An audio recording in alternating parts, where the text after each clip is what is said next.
Brad Williams, Excel Prime, find max salary and row number.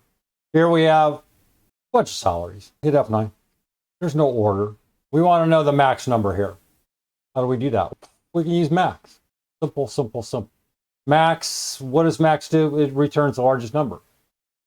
Problem solved. Okay, now the question is, what row is this 995?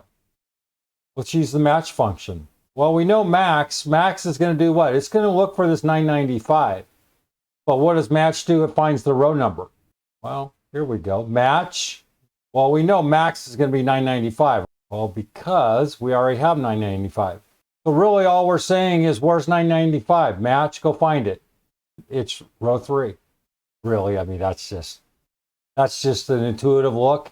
This is how it works. Match searches for a value in a list and returns its position. Max returns the largest number. Well, we know that. What's the lookup value? Here. The lookup value is the salaries. What's the lookup array? Well, it's going to be the same. You're asking, you can do that? You can do that. What's the match type? It is 0. We want an exact match.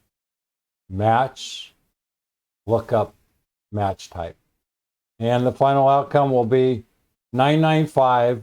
What it does is it just goes through and it finds this max number, and it's the exact match. Brad Williams, Excel Prime.